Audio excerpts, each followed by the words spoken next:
Perfect. I'm ready to go whenever you are. Perfect. It is so great to meet you. I am a very Thank big you. Same I'm here. a very big fan.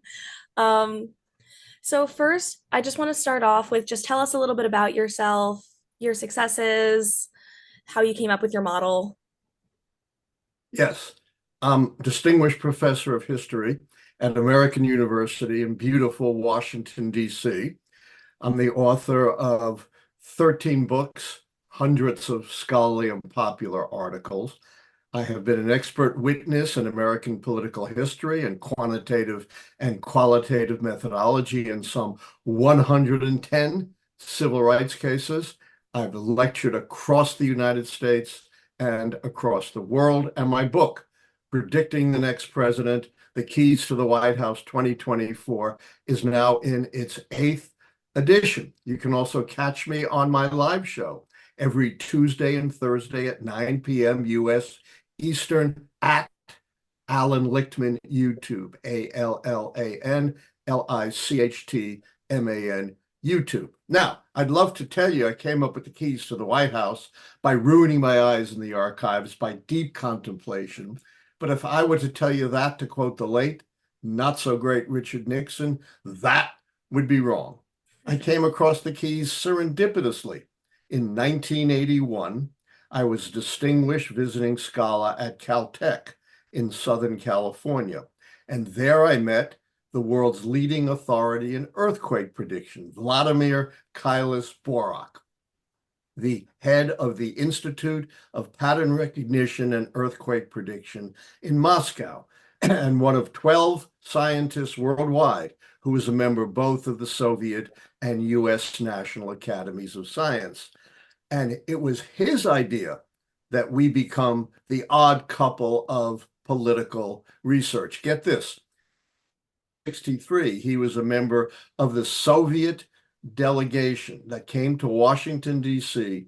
and negotiated the most important treaty in the history of the world. It's the treaty while you young people are still here, the Nuclear Test Ban Treaty that stopped us from poisoning our atmosphere, our oceans, and our soil. And he said in DC, he fell in love with politics and always wanted to use the methodology of earthquake prediction to predict elections. But he said, look, I live in the Soviet Union.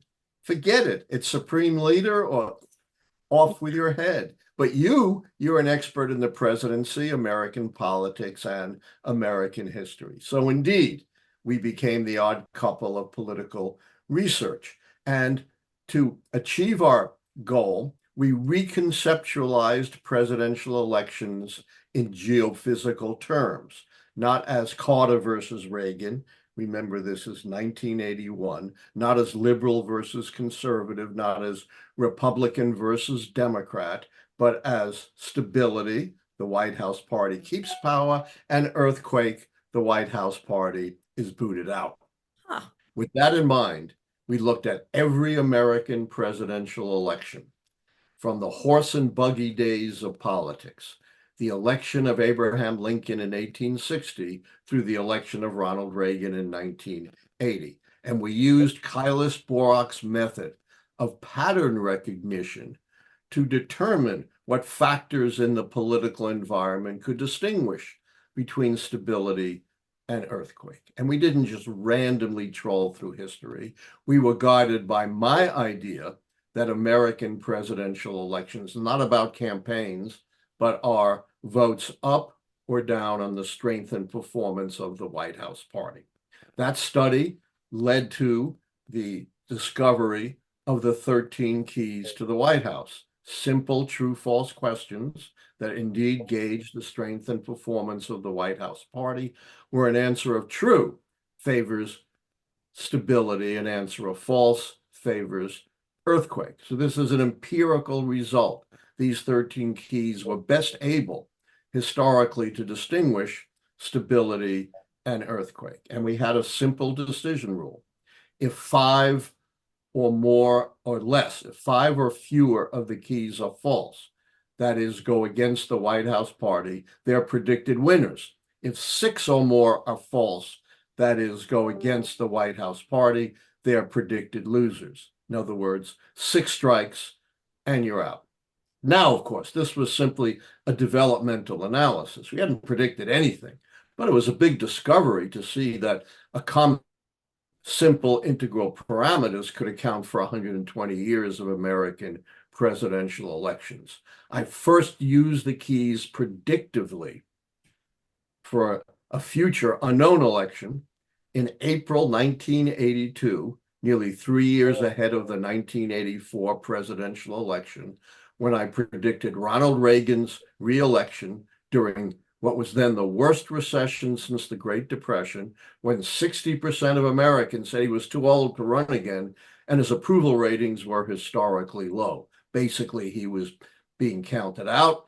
And however, the keys went against the grain, not for the first time, and predicted his reelection. I've since had a 40-year plus career of successfully predicting presidential election results, including standing almost alone in predicting Donald Trump's election in 2016, which you could imagine did not make me very popular in 90% plus Democratic Washington, D.C., where I teach at American University.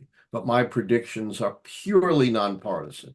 They have nothing to do with my political views. If they did, I'd be useless as a predictor. I've predicted the two most conservative presidents of our time, Reagan and Trump, along with liberals like Obama. I read somewhere that Trump sent you a handwritten letter. Is that true? That is absolutely true. I got this note on the Washington Post interview where I predicted his win, and it said, "Congrats, Professor. Good call." And in big Sharpie letters, Donald J. Trump, still hanging in my office here. Wow. That is amazing. Um, how before we get just one more quick question, just for context, could you outline some of the 13 keys for us? Yes, I can do it very quickly. Yes, just Remember, they primarily gauge the strength and performance of the White House parties. They look at midterm U.S. House election results, incumbency, contests for the nomination of the incumbent party, third parties, policy change, social unrest, scandal, foreign/military failure and success. And only two keys have anything to do with the candidates, and they're very high threshold keys, asking whether the incumbent or challenging party candidate represent one of those once in a generation, across the board, transformational, truly inspirational candidates like Franklin Roosevelt, who began the Democratic coalition, and Ronald Reagan, who was so important in establishing conservative. all right. Thank you so much for that. So now I want to just transition to talking about the 2024 election, as I know you're getting many questions about that. No Um, kidding. yeah. So number one, do you feel that the replacement of Joe Biden with Kamala Harris, do you feel that that has an effect on the incumbency advantage at all? The keys fully take into account the transition from Biden to Harris. You may know I was very critical of the Democrats for openly, viciously trashing their sitting president right out in public. Terrible PR mistake. I've never seen that. And I've studied politics from the founding to the present. I also thought the Democrats were headed for disaster, that not only would they replace Biden and lose the incumbency key, but they were heading for a big party brawl for his replacement, and they would lose the contest key. No White House party has ever been since 1900 when they lost both those keys. But maybe the Democrats listened to me. I don't know. But they seem to have grown a spine and a brain and united behind Harris and avoided the loss of the contest key. That means they only lost one key from the transition incumbency key. However, the transition to Harris likely helped the Democrats salvage two other keys. The third party key, because voters didn't have to decide anymore between two old white guys. Hate saying that, being a white guy myself, but it's true, and likely contributed to the fizzling of RFK Jr. Then the social unrest key. Remember, it was Biden that was the focus of the protests. And with the transition, he's now in the background and the protests have fizzled. So the keys fully take into account the political implications for the election of what happened, even though it was so extraordinary within the Democratic Party. Awesome. Another question about how the keys affect Kamala Harris specifically. Do you feel she's a woman of color, which, as I understand, is the first time that that's been a major party candidate. Do you feel that there's an unspoken intersectionality diversity key at all? Do you think that that helps or hurts her? What is your take on that? uh, Kamala Harris's identity as the first woman of color does not affect the keys whatsoever. Unless something turns a key, it has no impact on my political system. And here's why. Every 4 years, critics tell me, this year is different. You have to change your system. In 2008, we have an African American running for the first time. America's not ready to elect an African American. Got to change your call. 2016, we had Donald Trump admitting on tape that he sexually assaulted women in October. Never had that before. Got to change your keys. And of course, the truth is, you cannot change a model on the fly. Mhm. That is a recipe for error. And if I'd listened to the critics, I would have been wrong in two elections where I was absolutely right. The other point is, look, the keys are based on history. I'm not psychic Gene Dixon with a crystal ball. I'm not Speaker Mike Johnson who thinks he has a pipeline to the almighty. I'm an historian.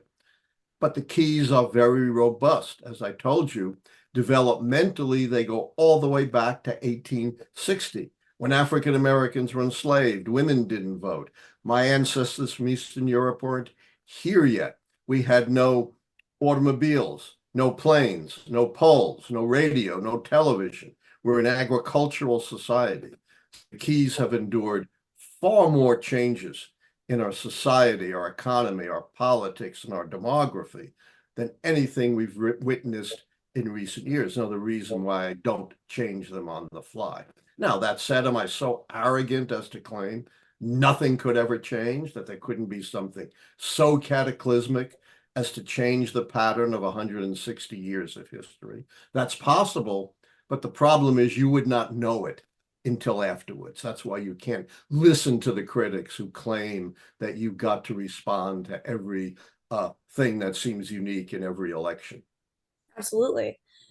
Something I did notice about the keys is that there's no vice president key or no mention of a vice president in your model. Do you think that the vice presidential candidate plays a role in the campaign at all? And if so, what kind of role does it play and how does it influence voters? Well, the vice presidential candidacy is very important for one reason, and that is many vice presidents, sadly, as a result of death or in one case, resignation of a president, have become president. So the critical thing is the vice presidential nominee qualified to take over the office of president? But there is no evidence that a vice presidential candidacy has any impact whatsoever on the outcome of an election. I remember 1988 when George H.W. Bush picked the lightly regarded Dan Quayle. Dan Quayle suffered the worst humiliation in any vice presidential debate when, as a young man, he compared himself to John F. Kennedy, and his opponent, Lloyd Bentsen, a veteran senator, said, "Sir, I knew John F. Kennedy. John F. Kennedy was a friend of mine, and you, sir, are no John Kennedy." And critics thought, oh my God, Quayle could sink the H.W. Bush ticket and had no impact. Bush went on to an easy victory. And this is empirically established that vice presidential candidates do not sway an election. Okay, awesome. So now I want to switch to the keys that talk about the long and short-term economy. The economy right now is generally doing really good, but many Americans have the exact opposite perception. Does voter perception of the economy affect the long and short-term economy key, or is the key based in economic realities? These are quantitative keys. And by the way, those perceptions are changing. That's why I don't look at those ephemeral polls. Harris has virtually closed the gap with Trump on who's best able to handle the economy. So these are quantitative keys. The short-term economy key says there is no recession in the election year. I don't determine recessions. The National Bureau of Economic Research does. Now, public entirely irrelevant. In 1992, the NBER had declared a recession. They did not declare it over, and 75 to 80% of Americans thought we were still in a recession. I did that take that into account along with the NBER declarations of recession. That's the only time we've seen anything like that. The long-term economic key is purely quantitative. It asks whether the real per capita economic growth during the term is at least equal to that of the average of the previous two terms. That's pure measurement. Okay. And then neither Donald Trump nor Kamala Harris have the charisma key in your opinion. How do you, you already defined how you would define charisma, but for both candidates, what are their shortcomings currently in that? And is there any way that any of them would be able to gain that key? You know, it's really interesting that a lot of the same folks who celebrated my prediction of Trump in 2016 now want to attack me because I've now predicted a Democrat. You know, I predicted both Republicans and Democrats. If I didn't and just, went according to my political views, I'd be wrong half the time. So the notion, that I'm biased and therefore predicting Harris is a lot of nonsense. But they do blast me, saying, how can you say Trump is not charismatic? And my point is, read the definition of the keys and see how they've been answered since 1860. Whatever you may think of Trump, he clearly does not fulfill the criteria of the key, which is you have to be an across the board appealing transformational candidate, like Roosevelt, Franklin Roosevelt, or Ronald Reagan. You can't just appeal to a narrow base like Donald Trump. That's clearly excluded from the key. In 4 years as president, Trump's approval rating averaged 41%, the base, the narrow base, right at the bottom historically of presidents. In two presidential elections, he lost the vote of the people by a combined 10 million votes. FDR and Reagan won 6 elections by landslides. So it's not what you think of Trump. It's the fact that he doesn't fit the key, and neither does Harris. Look, she's only been a candidate for a couple of months. Clearly, she's not yet risen. She may eventually to the status of a Franklin Roosevelt. So I give that key to neither the incumbent nor the challenger. I split it, which is fair. Mhm. What do you think are some things that each campaign is doing well and some things that each campaign should maybe switch their methodology in doing? Yeah. I will respond to that with an old Zen saying, unask the question. The whole point of the keys is that it's governing, not campaigning, that counts. That's why I quite deliberately issued my final prediction before the Harris-Trump debate that all the pundits and the pollsters were saying is pivotal, could determine the outcome. I wanted to make clear that even something seemingly as important as a presidential debate in the campaign doesn't affect the prediction on the keys. When Biden was still the candidate, I was frequently asked, what does Biden have to say to win an election? And again, I would say, unask the question. That's irrelevant. My advice to Biden is govern well. And the most important thing you can do, and against all odds, and it doesn't seem like it's going to happen, but most important thing you could do would be to broker a ceasefire and hostage release in the Middle East, governing. That would be a very difficult task for him to do. Indeed. It's not impossible, but close. Yes. And then I do have one final question. The main criticism of your model is that some of the questions can be seen as subjective, yet your track record absolutely speaks for itself. How do you decide the keys considering the subjectivity of some of your questions? And what do you say to critics that say that your model is subjective in some places? I've been hearing this for 40 years. It's nothing. Let me tell you what happened, actually. When I first issued my prediction in 1982, which, along with my other predictions, have all been correct, even 2000, where I picked Gore because that was a stolen election, as I proved in my report to the U.S. Commission on Civil Rights. It's still up on their website, based on the intent of voters. Al Gore should have won going away. But, let's not relitigate that. But I was blasted at the time by the professional forecasters because I had indeed, they say, committed the cardinal sin of subjectivity. And I said, no, my keys are not subjective, they're judgmental. And historians make judgments about people all the time. We're dealing with human beings, not, planets. And moreover, the judgments are not subjective. As you saw with charisma, the keys are very tightly defined. And if you want to use my keys, you got to stick to my definitions. If you want to develop your own system, go right ahead. But the keys are very tightly defined, and they've been answered since 1860, and the next answer has to be consistent. So they're not subjective. Well, it took about 15 to 20 years, and the professional forecasting community completely came around on the keys. They realized that their attempt to banish subjectivity and have only cut and dried indicators didn't work. They led to errors, and that the most successful, accurate systems were like the keys to the White House that combined some cut and dried indicators like economic growth with tightly defined judgmental indicators. And all of a sudden, the keys to the White House were the hottest thing in forecasting. I twice keynoted the International Forecasting Summit. The premier journal in applied forecasting, Foresight, devoted an entire special issue to the keys to the White House, explaining why they are particularly well suited to predicting presidential elections. I published in scholarly journals on forecasting. I presented to the American Political Science Association. So among those who know, those who deal with forecasting, this issue of subjectivity has long been put to bed.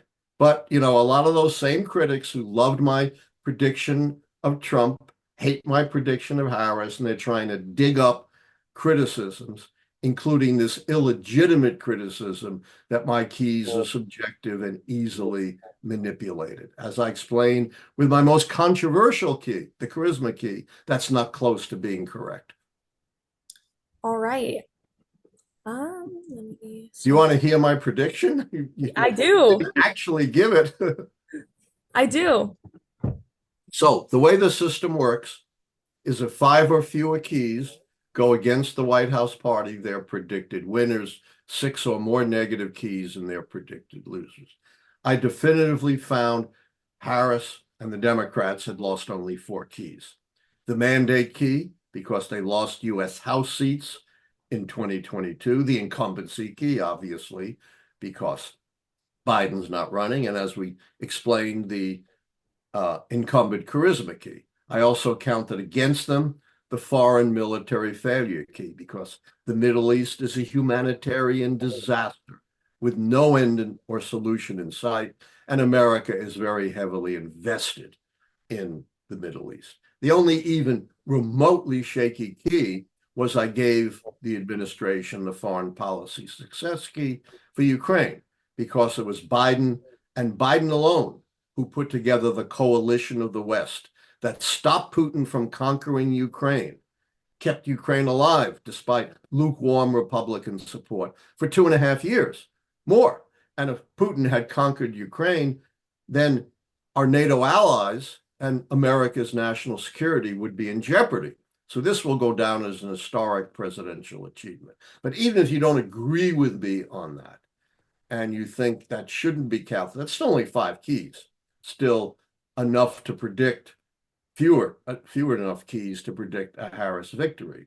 So the keys clearly show that predictively, Kamala Harris is going to be a new and path-breaking president. Our first woman president, at least cracking, if not shattering the glass ceiling, and our first president of mixed East Asian descent, foreshadowing where America is going. We're rapidly becoming a majority minority country. Old white guys like me are on the decline. All right. Well, thank you so much, sir. This